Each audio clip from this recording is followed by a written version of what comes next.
All right, everyone. Welcome to another episode of the MVP, the Modern Visual Podcast. Joe Stevens here, as always, with the boss man himself, Luke Truin. And we just got to apologize, guys. It's been a minute since we had an episode come your way. I was on holiday for a few weeks, and Luke was on holiday for a few weeks. And look, it's always hectic in here at the Modern Visual offices also.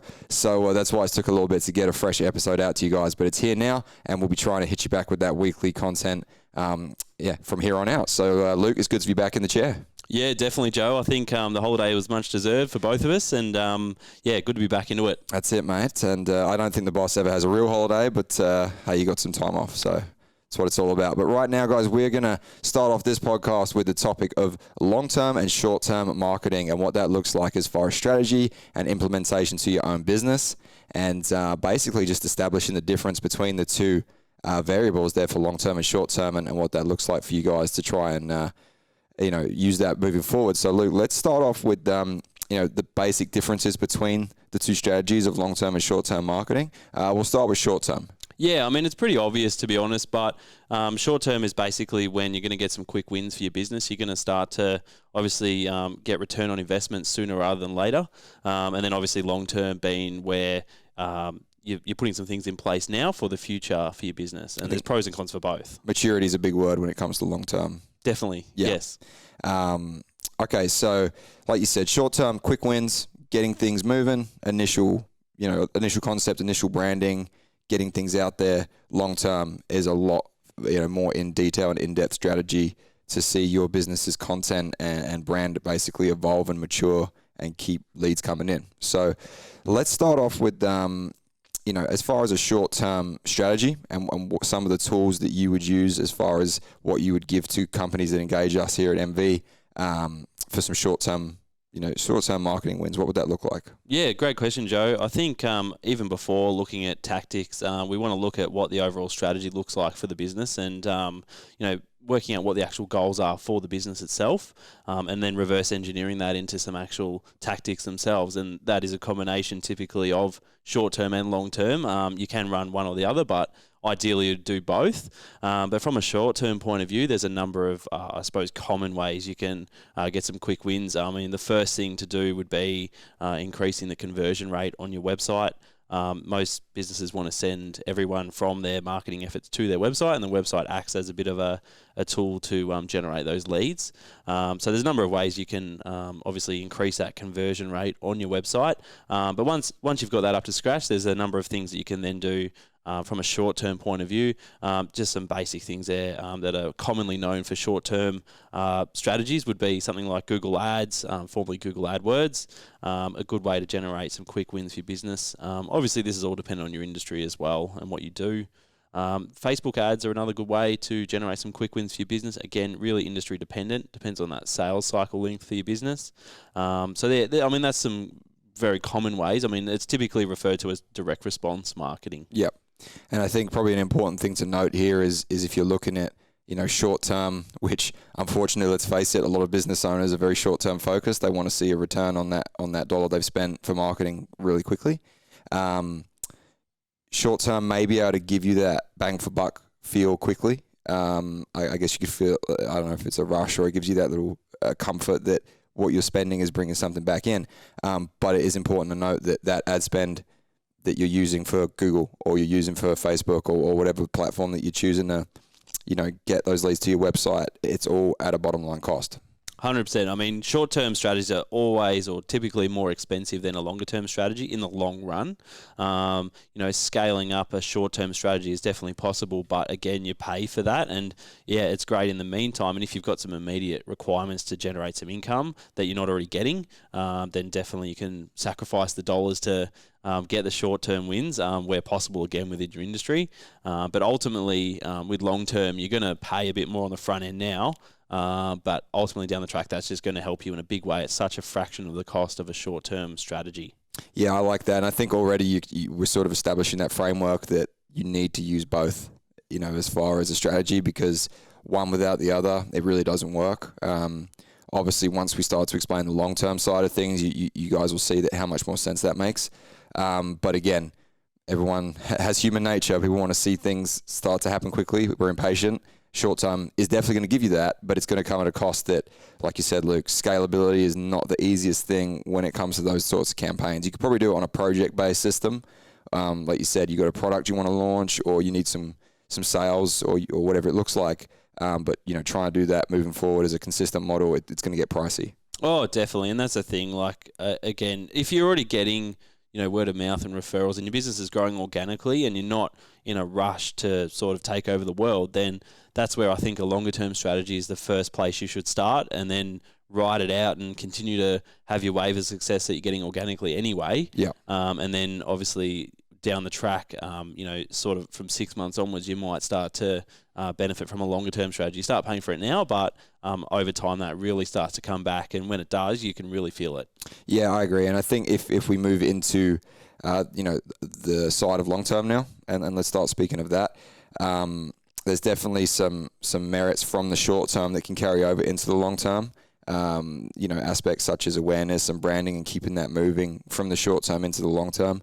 But for the most part, it is a different approach once you sort of engage with long-term marketing and what that looks like. Yeah, definitely. I mean, not much has changed in the way of longer-term marketing. I mean, it's just the platforms or the mediums that have really changed. I mean, radio does obviously still exist, and it's not as prevalent as it used to be. But, a wise person once told me that most people that jump on radio will do it for a couple of months ago. It didn't work. Yeah. But if you do run with radio for 12 months plus, then you're really going to start to get the benefits. And crossing over to 2019 and beyond, that's where social media is very much that replacement or complementary to radio, where... Yeah, I like that comparison. I never thought of it like that until now. It's...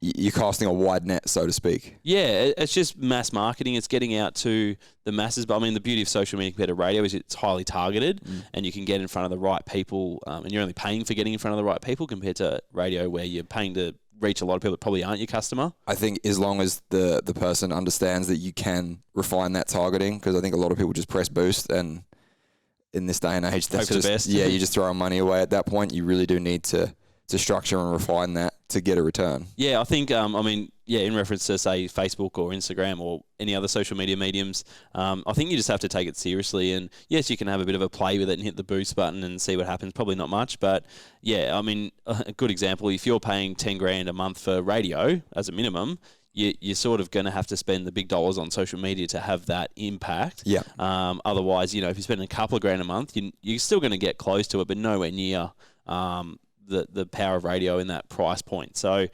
you've always just got to be conscious of that. You've got to spend the big bickies to get the big bickies back. It's that simple. You can't just throw $50 in and hope for the best. The algorithm of Facebook might give you something back to test the waters to get you hungry for it. Yeah. Give you a little taste. It's literally similar to the casino, to be honest. It works very similar. Now, let's talk about everybody wants to be on the first page of Google. Everyone wants to be at the top of Google. That's where the leads come from. How do we get there long term without having to pay for it excessively through the short term? Yeah, that's a really good question, Joe. Just to sort of first talk about the difference between two types of what we call SEO, which is search engine optimization. You've probably all heard that term or had someone calling you trying to sell you SEO. Been around for a long time now. Oh, yeah, it has. I mean, since obviously Google came out, and it's definitely become harder to rank, and that's because Google's looking for more genuine businesses to rank. But there's two main ways to appear at the top of Google. There's keyword-based SEO, and there's also topic-based SEO. Topic-based SEO is also referred to as inbound marketing. But I mean, something that we're doing here at Modern Visual is inbound marketing. It's something we've really latched onto. We see the benefit. It is definitely the future of Google. And it's where you're basically not just getting people at the bottom of the funnel, people that are ready to buy now from you. You're actually getting people based on problems they're trying to solve at the top of the funnel, which doesn't relate to you yet, but you're then going to prove to them that you're the answer. And then, yeah, sorry. No, I was going to say, let's just bring it back a little bit for some of the viewers that are watching and listening to this. When you say top of the funnel, bottom of the funnel, common terms around here. Yeah. But, let's simplify it even further, as far as, you got your awareness, your consideration, your conversion pathways, where your customer journey's at. Now, a lot of with the inbound topics is that we're trying to catch people earlier on where they don't directly know they need that product or that service yet, directed to the company. Yep. But they're, like you said, they're in the market to basically to be educated about that service or product. But yeah, I think if you start spitting out to the viewers that maybe it can be a bit overwhelming. And I think that's something that this podcast is all about, right? Is just trying to simplify things a little bit more. Yeah, it's one of those things, like we come into this world at our office and we start to talk about different things in our way, and it's always a challenge to explain that in a simple term to the customer. It's something we typically do well. But I mean, if I was to give an example of, say, inbound marketing, which is that topic-based Google search compared to keyword-based. Again, keyword-based is where people are looking for, dental clinic Frankston, or car repairs Mornington, or whatever it may be. That's keyword based, and you're going to get a lot of people that come through that need you now.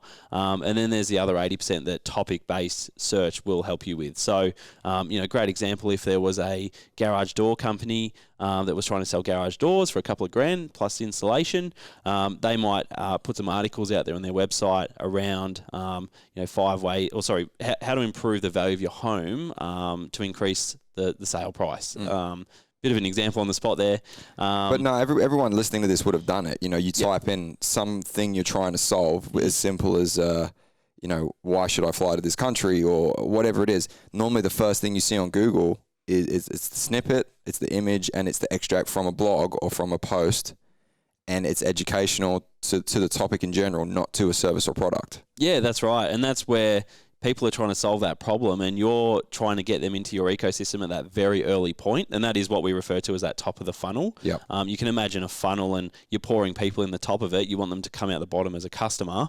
And again, a lot of companies, they'll make return on investment on the bottom of the funnel, so the people that are ready to buy now, and they're looking for, such and such for sale on Google or something like that. But if you're looking for ways to improve the value of your home for sale, and a garage door company has an article there saying 5 ways to maximize the return on investment on selling your home, and you just happen to have a download offer there, that's how you would get someone into your ecosystem through their contact details, and then you're automatically sending them more content over time. But we also got to stress that this content needs to be of value, because there's plenty of cheap SEO tactics over the years that people utilize where it's just a cheap grab.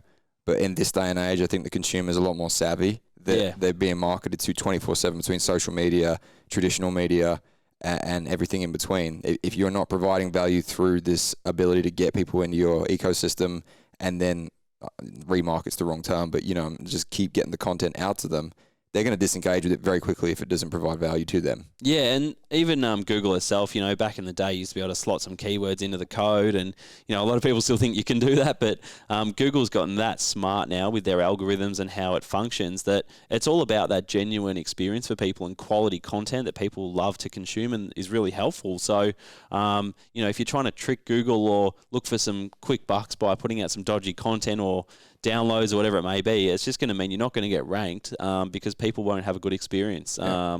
So it's that simple. Do it properly the first time and try and help people genuinely. Invest in the long term, and it depends on the buyer journey and the buyer cycle of your product and business. But you might be nurturing this lead for 12 months, 15 months, whatever it looks like, before they're ready to buy from you. And you think about, obviously that's a higher end product, that's a higher end price typically than a short product, a consumable, whatever you want to call it. So therefore you got to provide more value for them to want to purchase a higher end product over a longer period of time. Yeah, exactly right. If you're just trying to sell, clothing for $30 for a t-shirt, yeah, sure, you can get those quick wins, and that's where you'd probably want to grow your brand a certain way so people do buy those things on the spot. But if you're trying to, like you said, Joe, try and get someone to buy something worth top dollar, yep. There's typically a longer sales cycle or journey for a higher end product, and that's where you need to convince people through your quality content that you are the solution. Yeah, 100%. And so what does, we've covered basically, you could segment it into your SEO, which is your website content, and then your call to actions from there, basically getting data, getting email addresses, phone numbers, whatever you choose to send next, and then nurture that lead all the way through to hopefully being a valued customer, engaging with your brand, engaging with your story, your products, and becoming a customer. So that's your traditional SEO, or not traditional, where it's evolved from Google to topical-based SEO, and then, essentially content generation, engaging with new customers, and nurturing that lead. Where does social media tie into this as far as long-term? Yeah, there's a few ways that it can tie in, and once you've got a customer, a lot of companies don't capitalize on their current customers. They're always trying to find new ones, but there's a gold mine within their own customer database, and a great way to utilize something like social media for your current customers is to keep those customers up to date with new products and offers that you have, or enticing them to refer a friend. And the beauty of social media, you can actually target your actual database. You can target email addresses or mobile numbers. Yeah, you can create that audience and Yep. and then market solely to them, and then that money you're spending kind of comes back to the short term a little bit, but you're getting a lot more bang for buck than just casting a wide net on press and boost. Yeah, exactly. And that's the thing. Like, a lot of people look at their marketing and they look at that initial customer and they look at the value of that first transaction instead of the lifetime value of a customer. And that's where putting all these little things in place, like social media, targeting of your database, or email marketing, which is still quite relevant, you can really maximize the lifetime value of one of your clients, and not just, thinking of that first transaction that you might have reported on from your marketing efforts. So when we are dealing with someone engages us here at Modern Visual, and we're looking at putting together an inbound marketing campaign for them, it always comes back to with spend, as far as what they're spending with us. When do they start to see a return? Mm-hmm. And I think the biggest process for us is education on the maturity of the content we put out there, and number one, that they own those assets for life, as far as what we've created via their conversion pathways, their blog content, the downloadable content, everything in between, right? But everyone wants to see bang for buck. It's human nature. So how long are we talking theoretically for a company to start seeing a return on a blog package and an inbound campaign with all we just spoke about involved, to see some sort of return on customer? I guess we start with engagement before they actually spend, but what does that look like? Yeah, I think you're always, from an inbound marketing point of view, you're always looking at a minimum of 6 months. I mean, how long is a piece of string? It really depends on their industry and their competitors. And yeah, it's hard to be specific without like a case study. And this is something we do want to do eventually, is start putting out some case studies over these podcasts and really giving you guys some data. But obviously it's early days here doing the pod, and we've got to get things moving first. But let us know if that's something you'd like to hear as well, with the case studies. And obviously we've got to get the okay from sensitive data and companies we work with, but I'm sure we'll be able to work something out. Yeah, definitely. We've got a lot of relationships there that people would happily help us out in a heartbeat to show other people how we've benefited their company. For sure. But yeah, so I mean, like you said, it's how long is a piece of string as far as what industry you're in, but a minimum of 6 months is what you're looking at. Yeah, definitely. And as you sort of said before, Joe, anything that we do for a company from an inbound marketing point of view, we're simply creating assets for your business that you're going to have for the long term. And, you're actually buying something of value for the business. And looking at assets versus liabilities as a business owner, some things you'll never see again once you've purchased it. Whereas inbound marketing assets such as blogs and downloadable links and automations and sequences and database and all the bits and pieces that we put together for an inbound campaign, they're only going to continue to increase in value, like shares or sometimes whatever it may be. It's something that you're going to have for life. So it's probably more consistent than shares in this day and age. But as exactly like long after your last invoice is paid with us, those blogs, those conversion pathways, the gated content, it's all going to be on your website maturing through Google for the next however many years. Yep, that's right, and it's just going to only increase in the amount of leads you get over time. And there's always ways to keep the ball rolling and keep enhancing that over time as well. And a lot of our clients will continue to work with us once those content pieces are in place, so we can continue to add value to their business in different ways. Yeah, exactly. It's like the long term. That's the base, piggybacking off of the short term, and then there's so many directions we can go from there that we'll talk about in further episodes. But without, I guess we could summarize it like this, Luke, right? Like without that solid foundation of having a short-term and long-term strategy working simultaneously and knowing where your long-term's going, you're not going to be able to, especially if you're relying on online leads to really to grow your business, it's going to be hard to grow from that starting point without a solid platform. Yeah, I mean, so many businesses that we come across at the start, they rely on these lucky leads, and some of these companies have been around for a very long time, and they're running their entire business on luck, which is where someone might refer a friend or whatever it may be, and that's great. But you'll find that you might grow, but not at the rate that you'd hoped, and that's the beauty of what we do. We can add more value than what you're getting already. So you're always going to have your word of mouth and your referrals and your lucky leads. They'll come anyway. We're all about learning what your actual goals are and reverse engineering that into a strategy that's going to get you there in that time frame. Yeah, no, it's it's not as complicated as it sounds, as long as you implement the right strategies and are dealing with the right people. And like you said, there's plenty of people that will sell you cheap SEO strategies and content packs and whatever it looks like. But there really does have to be a lot of, I like that, reverse engineering and really figuring out where you want to go as a business and your vision to then create that campaign to match. So I think that kind of probably covers everything for short term and long term. Yeah, I mean, end of the day, as long as you're giving your customers an ideal or a fantastic experience, that's what it's all about. Not trying to just do things cheaply and nastily to bring in the customers. It's all about genuinely helping people and making them think the best of your business or the most of your business. And that's right, guys. Like I said, just remember that the consumer's savvy nowadays, and if you put cheap content out there, if you try to get a quick return on it with a lot of avenues, they're going to see straight through it. So just be mindful of that it isn't the early 2000s anymore and people have been marketed to. Think about the demographic that you're marketing to. A lot of companies watching this, a lot of brands, they might be, early 20s, teens, might be some of their key core customer demographics. They have literally grown up with the internet since they were babies. Yep. They have grown up in this world where they are more aware than Nan and Pa were when it came to this new medium of advertising, and they know that if you're not providing value, they're going to disengage with it instantly. They know when they're being sold to, is I guess what I'm getting at. That's the key word right there, is they know when they're being sold to. And that's where if you're trying to capture people when they're searching for you or trying to solve a problem, then you're not trying to get all up in their grill, as you could say, and trying to force them on your business. It's all about them being attracted to your business, and that's why they call it inbound marketing, because they're inbound to you. Yeah. 100%. All right, guys. Well, hey, thanks for listening to this episode. And like we said, we're going to be coming back with more content on a regular basis from now on. So, hey, from me, Joe, and Luke, thanks for watching, and we will be back real soon. Thanks, guys. No more holidays, I promise. Just Christmas. Yep.